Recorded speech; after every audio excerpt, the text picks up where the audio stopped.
지역 이슈를 속 시원히 풀어보는 헬로 이슈 토크입니다. 요즘 오전 군부대 부지를 두고 말이 많습니다. 부천시는 2025년까지 오전 군부대를 이전하고 그 부지에 친환경 스마트 주거단지를 조성하겠다고 밝혔는데요.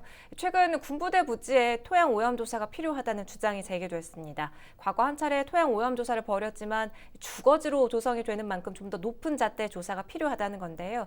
오늘 자세한 내용을 짚어보도록 하죠. 함께할 두 분, 박주희 인천녹색연합 사무처장과 김기현 부천 YMCA 사무총장이 자리했습니다. 두 분 어서 나오십시오. 예, 안녕하세요. 반갑습니다. 오전 군부대 이전을 앞두고 있는데 그동안 참 말이 많았습니다. 이 도심에 있다 보니 늘 지역 개발에 걸림돌이 되어 왔는데 아주 오래전부터 이게 군부대였었다고요? 예. 그 자리는 1953년부터 미군 공병대 및 수송부대로 이용해 왔습니다. 그러다가 93년에 우리 군에서 인수했습니다. 그러니까 굉장히 오랜 시간이고요. 그렇네요. 사실 뭐 미군 부대가 국가적으로 필요한 시설이라고 하지만 인근 지역 주민들은 굉장히 많은 불편을 겪었던 곳이고요. 사실 굉장히 조심스럽고 또 이제 훈련 시기에는 굉장히 위협적으로 느끼기도 했던 시설입니다. 그래서 사실 우리 군이 인수하기 전에도 지역 주민들이 사용할 수 있게 해달라고 요청들을 많이 하셨고 정치인들은 선거 때마다 대학 캠퍼스를 유치하겠다, 공원을 만들겠다 이런 공약도 굉장히 많았습니다. 그런데 네. 93년에 우리 군으로 이제 인수가 됐고요. 2013년에 주민들 그리고 부천시에서 국방부에 공식적으로 부천시에서 사용하게 해달라고 조직적으로 요청하기 시작을 했었고요. 2015년에 국방부에서 군관 공동 태스크포스가 구성돼서 구체적인 협의 절차를 거쳐서 2019년에 최종적으로 합의각서 체결하면서 부천시로 돌아왔습니다. 그래서 사실 이 지역은 부천시는 지역 주민들이 굉장히 오랫동안 노력하셨고 사실 굉장히 환영할 만한 일인데 불행하게도 또 지금 토양오염 문제가 제기되고 있는 상황입니다. 그래요. 지금 말씀해 주신 것처럼 이 부천 시민들로서는 군부대 부지를 이전한다는 것만도 참 반가울 텐데 지금 토양 오염 정밀 조사가 필요한 상황이죠. 어떤 이유 때문인가요? 2012년, 13년도에 오염이 확인이 됐고요. 2016년도에 정화가 됐습니다. 그래서 보시는 분들은 2016년도에 정화가 됐는데 왜 또다시 조사를 하고 정화를 해야 되냐 이런 질문을 하실 텐데요. 토양환경보전법상 토지 사용 용도에 따라서 토양 오염 기준이 다릅니다. 그러니까 보통 1지역, 2지역, 3지역 기준으로 나누는데요. 1지역은 주거지나 학교, 공원으로 사용했을 때의 기준이고 2지역은 뭐 유원지나 나대지 기준, 그리고 3지역은 군부대나 공장 기준입니다. 그러니까 1지역으로 사용될 경우, 그러니까 주거지나 학교가 위치할 경우에 더 엄격한 조사와 정화 기준이 필요한 건데요. 그곳은 군부대였기 때문에 3지역 기준으로 조사를 하고 정화를 했습니다. 그렇게 되면 굉장히 낮은 수준의 정화를 하게 된 건데 네. 그 지역이 결국엔 도시개발로 인해서 주거지로 사용될 거기 때문에 1지역 기준으로 다시 조사를 하고 정화를 해야 되는 상황입니다. 그래요. 그러니까 법적으로 그 부지 쓰임에 따라서 이게 달라진다는 건데 과거 오전 군부대 경우 토양 오염 조사를 벌인 바 있죠. 그때는 어떻게 이 토양 오염 조사가 벌어진 거였나요? 그 당시가 2011년이었는데요. 그 부천 시민들은 다 기억하실 겁니다. 그때 굉장히 하여튼 뜨거운 사회적 이슈가 됐고요. 1960년대 초반에 그 캠프 머시, 그러니까 그 미군 부대에 근무했던 퇴역 주한 미군이 이분 이름이 스테판 스탈리라드예요. 이분 이름도 저는 기억해야 된다고 생각하는데 네. 이분이 양심 선언을 하신 거예요. 그런데 미군 화학물질 저장소가 그 당시에 있었는데 이 부천에 있던 걸 경북 외관 캠프 캐롤로 이전하면서 화학물질 수백 갤런을 구덩이를 파고 묻었다 이렇게 증언을 하셨어요. 그래서 그 당시에 굉장히 큰 사회적 논란이 됐었고 네. 부천시에서도 민간학 공동조사위원회를 구성을 해서 조사를 했었습니다. 그런데 그 당시에 토양 오염 조사 결과 우려는 되는데 법적 기준을 초과하는 시료가 없다고 그래서 과학적 근거가 불충분하다 이렇게 하면서 마무리된 바가 있습니다. 당시 조사 결과가 공식적인 결론이 우려는 되지만 초과되는 부분은 없다라고 나왔다는 건가요? 예, 그런데 그 당시에도 그 위원회 안에서도 상당히 논란이 있었고요. 그 위원회 부천시에서 구성한 위원회인데 시민단체에 참여하고 외부 전문가 그리고 부천시 참여해서 구성됐었습니다. 그런데 그 당시에 14개 지점을 조사했습니다. 그래서 시민단체에서 참여했던 사람들은 전수조사를 해야 된다. 이게 상당히 위험한 화학물질이기 때문에 그런데 전수조사 요구는 무시됐고요. 14개 샘플 조사가 우려는 되지만 과학적 근거는 불충분하다 그래서 좀 묵살되고 넘어간 거였죠. 그런데 그 당시에도 적은 수치였지만 다이옥신이 검출되기도 했었습니다. 네. 그러니까 당시 조사가 전수조사가 아니었기 때문에 제대로 된 조사로 볼 수 없다라는 말씀이신 그렇습니다. 거죠. 그래요. 2013년 2차 토양 오염 정밀 조사 보고서를 인천 녹색연합에서 입수를 했다고 들었는데 그 결과가 어떻습니까? 아까 그 총장님께서 한 14개 지점에서 2011년도에는 조사를 했다고 말씀하셨는데 네. 이 조사 보고에서는 112개 지점에서 조사를 했습니다. 그래서 보시면 토양이 벤젠 그리고 TPH라는 물질로 오염이 되었고요. 지하수도 TPH, TCE라는 물질로 오염된 것이 확인이 되었습니다. 그러니까 우선은 군부대 기준인 3지역 기준으로 봤을 때 벤젠은 최고 2배, TPH는 5배까지도 확인이 됐고요. 심도, 그러니까 땅 밑에 9m까지도 오염이 확인이 됐습니다. 그리고 오염 면적으로 봤을 때는 전체 부지의 6분의 1 수준의 면적이 오염됐다라고 보시면 되고요. 그리고 지하수 같은 경우는 제가 봤을 때 더 심각합니다. 일반 세균은 기준치의 220배에 달하는 오염이 됐고요. TPH는 25배, TCE는 3배까지도 확인이 되었습니다. 네. 그러니까 아까 말씀드렸듯이 2011년도에 논란이 되었을 때 조사 지점이 불과 14개 지점이었고 2013년도 조사는 112개 지점 조사를 했기 때문에 제가 봤을 때는 조금 더 정밀하게 조사가 됐고 내용이 나왔다라고 볼 수 있는데 토양 특성상 몇 개 지점을 조사한다고 해서 오염이 다 확인되진 않거든요. 그렇겠죠. 네, 그래서 더 꼼꼼하게 조사하고 정확한 이후에도 사후 관리가 필요한 게 바로 이런 지점들입니다. 굉장히 놀랍네요. 그러니까 조사 지점을 14개에서 조사했을 때와 112개 지점을 조사했을 때 굉장히 다른 결과가 나왔습니다. 당시 이 결과가 시민사회에 공개됐는지도 궁금해요. 2013년 그러니까 저희도 당시에. 지금 그 공익제 보고거든요. 지금 말씀드린 것도 그 내용 보고서 정말 깜짝 놀랐습니다. 왜 그러냐면 2011년에 그렇게 사회적 논란이 됐던 지역이면 2013년 결과 보고서를 당연히 공개해야 되는데 그게 비공개로 분류되어 있습니다. 아이고. 정말 이거는 행정의 폐쇄성 아닌가 이런 생각이 들고요. 네.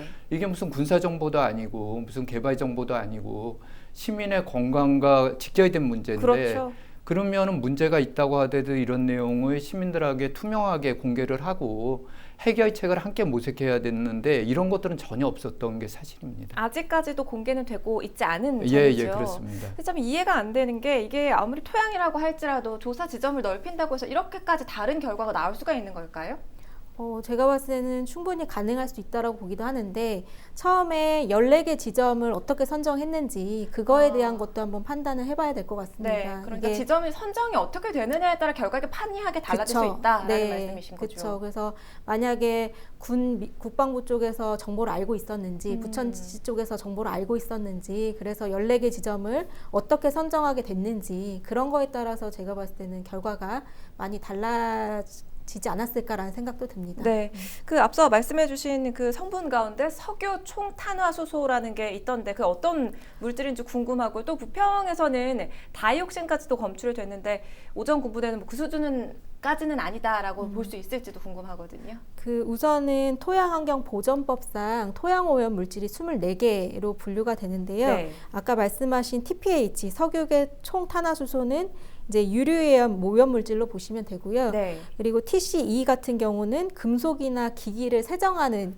용품에서 많이 확인이 됩니다. 근데 모두 다 발암 물질이고 신경계까지도 영향을 미칠 수 있는 물질입니다. 그래서 2011년도 민간학 조사 당시에 각종 오염 물질이 검출되긴 했지만 오염 기준 농도보다 낮게 나왔기 때문에 유의하게 보지 않았던 거고요. 그리고 다이옥신도 확인이 되긴 했습니다. 네. 근데 뭐 부평보다 상황이 나은 거냐, 뭐 이렇게 단언하기 어려운 거는 그 당시에는 14개 지점에서만 조사를 실시했고 그 결과에서도 다이옥신이 확인되긴 했거든요. 네. 왜냐하면 부평 캠프마켓 같은 경우에도 그 당시에는 반환되지 않았기 때문에 안에 들어갈 수 없었지만 담벼락 바깥에서 다이옥신이 소량 확인이 됐습니다. 그걸 근거로 안에 캠프마켓 내부 조사를 할 때 제대로 조사를 했었거든요. 네. 그래서 제가 봤을 때는 그 당시에 14개 지점에서 다이옥신이 소량으로 나와서 유의하지 않다라고 단언할 수는 없고요. 지금 상황에서는 그 당시에 증언했던 그 태영 미군의 그 증언이 어느 정도 저는 신뢰할 수 있지 않을까. 그래서 다시 정말 정밀 조사를 해야 된다라고 보고 있습니다. 다이옥신 같은 경우는. 그 네. 2013년 토양 조사가 나온 후에 부천시에서 그 토양 정화 작업을 분명히 했지 않습니까? 예, 그렇습니다. 그 지금 하여튼 문제가 되는 게 2011년도에 태영 미군의 양심 선언에 네. 의해서 굉장히 사회적 논란이 됐는데 그때 14개 지점만 샘플 조사를 했고 그다음 2013년에 전수조사를 했는데 그 결과가 비공개됐었던 겁니다. 그래서 네. 지금 와서 생각하면 그러면은 그 전수조사 결과가 굉장히 심각한데 그런 그 심각한 결과를 그 지역 시민들의 건강권도 연관이 되고 거기 주둔하던 우리 한국군도 있어요. 그렇죠. 그런 거 한국군한테는 그런 정보가 제공됐는지 그분들한테는 건강과 관련된 어떤 보조 조치가 이루어졌는지도 문제가 되는 거고요. 그 다음에 부천시는 2016년 11월 2일자로 오염 토양 정화 완료 알림을 공지합니다. 완료가 됐음을 예. 공지했다고요? 그러니까 지금 이 논리적으로만 보면은 2013년에 상당히 심각한 오염 결과가 있었고 그거를 2016년에 3지역 기준에 맞게는 정화를 하지 않았나 이렇게 추정이 돼요. 그런데 문제가 이게 비공개 문서로 돼 있어요. 그래서 확인할 길은 없다. 예, 그러니까 현재로서는 2013년의 결과도 공익 제보를 받아서 확인되는 내용은 굉장히 놀라운 내용인데 그것도 네. 시민한테 알려지지 않았었고 2016년에 오염 토양 정화 완료 알림도 비공개로 분류되어 있기 때문에 그러면 어느 정도 기준으로 이게 3지역 기준이라고 하되 정화가 됐냐 하는 것 자체가 알려지지 않고 있는 사실입니다. 그런데 지금 현재로서는 거의 또 친환경 주거단지를 개발하고 있는 상황입니다. 그러니까요. 말씀해 주신 것처럼 지금 문제가요. 이제 군부대가 아니라 주거지로 바뀌게 되는 겁니다. 앞서 이야기를 나누면서 이 토양환경보전법상 조치가 필요하다라는 이야기를 나누고 있었는데 우리가 이 택지 개발할 때를 보면요. 주거지로 조성하기 전에 뭐 환경 영향 평가라든지 이런 걸 하게 돼 있죠. 그러니까 토양 오염 관련해서도 할 텐데 부천시에서는 이 문제가 그 불거진 후에 어떤 조치를 하고 있는지도 궁금해요. 지금 뭐 저도 굉장히 궁금하고요. 아. 지금 어쨌든 공식적인 그 조치는 없어요. 지금 현재로서는. 그리고 시민단체가 성명서로 문제 제기하고 지역 언론에서 문제 제기를 하고 있는 상황이고 부천시에서 그러면 이후에 어떻게 할 것인가 이게 굉장히 중요한 문제죠. 시민들이 건강하고 지켜야 될 문제이기 때문에. 그 이야기를 나누면 나눌수록 그 심각성에 대해서 더 크게 와 닿고 있습니다. 사실 이 군부대 토양 오염과 관련해서 설리가 되는 게 부평 미군 기지일 텐데요. 각종 중금속은 물론이고 앞서도 이야기 나왔지만 지금 다이옥신까지 검출이 돼서 논란이 됐었죠. 현재는 토양 정화 작업이 계속 진행되고 있는데 어느 정도 수준을, 어느 정도 기준으로 정화가 되고 있는 겁니까? 미군 기지는 더 많은 오염 물질이 확인이 됐었죠. 지금 캠프 머서보다. 그래서 TPH, TC뿐만 아니라 뭐 벤젠, 납, 비소 뭐 이런 각종 오염 물질로 확인이 됐었고요. 네. 토양과 지하수까지도 오염이 됐었죠. 그래서 지금은 1지역 기준으로 정화를 하고 있습니다. 거기는 이제 공원 그리고 공공시설 부지로 주로 사용할 거기 때문에 1지역 기준으로 정화를 하고 있고요. 네. 다이옥신 같은 경우에는 그 당시에 미국 기준치의 최소 10배 이상의 고농도로 확인이 됐고 5m까지 심도로 오염이 확인이 됐었습니다. 근데 토양환경보전법상 다이옥신 기준이 따로 없었기 때문에 국방부에서 민관협의회를 꾸려서 거안해서 논의를 좀 했었고요. 그래서 100피코그램 이하로 정하는 걸로 좀 합의를 했었습니다. 그래서 저희 단체들에서는 100피코그램 뿐만 아니라 정화가 될 수 있으면 더 강화된 그러니까 더 낮은 수치가 나올 수 있도록 노력해야 된다라고 주장을 했었고요. 근데 다행히 파일럿 테스트를 좀 일부 해봤었는데 네. 거기에서는 이제 10피코그램 미만으로 정화되는 게 확인이 돼서 우선은 그런 수준으로 지금 정화가 되고 있다라고 보시면 됩니다. 그러니까 과거에는 그 맹독성 물질인 다이옥신과 관련해서 기준 자체가 없었는데 이주는 100피코그램이라는 기준이 마련됐고 그보다는 좀 더 올려야 한다는 말씀이신 건가요? 저희 부평 캠프마켓을 100피코그램 이하로 해서 정화 기준을 잡은 거고요. 네. 토양환경보전법상 아직 기준은 없습니다. 그러니까 그 전에 부평 미군기지 같은 게 논란이 되면서 이제 토양환경보전법상 토양 오염물질이 있잖아요. 그게 21개였는데 24개로 늘었어요. 네. 그 중에 포함된 게 이제 다이옥신인데 다이옥신이 토양 오염 물질로 이제 추가로 분류되긴 하지만 그게 정화 기준이나 정화 수치가 따로 있진 않습니다. 그거는 이제 만들어 나가야 되는 거죠. 그러니까 어떻게 보면 이제 다이옥신을 조사하고 이게 정할 수 있는 법적 근거, 토대가 만들어지긴 했지만 정확하게 이게 몇 가지 수치로 매수로 할 거냐, 이거는 이제 합의를 좀 더 해나가야 되는 상황이긴 합니다. 그렇군요. 기준을 마련해 나가야 하는 상황이네요. 네. 또 부평구 미군기지 인근의 청천동 공병부대 토양 정화 기준도 좀 마련해 나가야 할 텐데 그 내용도 네. 좀 이야기를 해주시죠. 네, 지금 부평의 또 군기지 중에 하나가 이제 청천동에 있는 공병부대인데요. 거기도 이제 이전하고 나면 뭐 이런 공공시설이나 이제 공원 이런 것들로 사용하게 됩니다. 근데 지금 국방부에서는 이제 3지역, 지금 군부대이기 때문에 3지역 기준으로 정화를 해도 되는 거지만 부평구에서는 이제 나중에 여기가 공원이나 공공청사가 들어갈 부지이기 때문에 아까 말씀드렸던 토양환경보전법상 1지역 기준, 그러니까 더 높은 기준으로, 더 강화된 기준으로 정화를 해야 된다, 이렇게 요구를 하고 있는 상황입니다. 부평구 그러니까 그 지자체가 정화 작업과 관련해서 어디까지를 요구할 수 있는지 궁금해요. 이 질문이 왜 중요하냐면 추후에 부천시에도 이 선례가 돼서 그렇게 요구할 수 있을 것 같아서 궁금하거든요. 네. 어떤가요?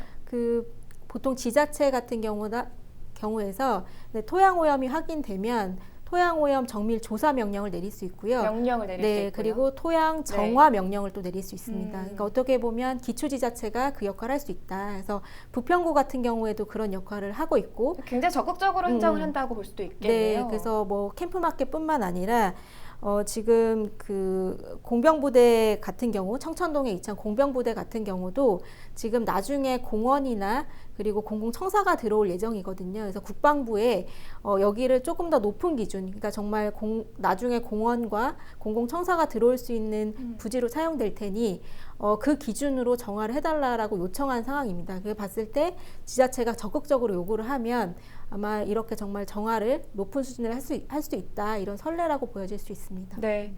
자, 그렇다면 아직 오전 군부대의 경우는 토양 오염 조사를 일단 해봐야 이게 주거지로 가능할지 그 여부를 알 수 있겠고, 또 정화 작업을 해야 할지 말아야 할지 이 부분도 뭐 추후에 알 수 있는 걸까요?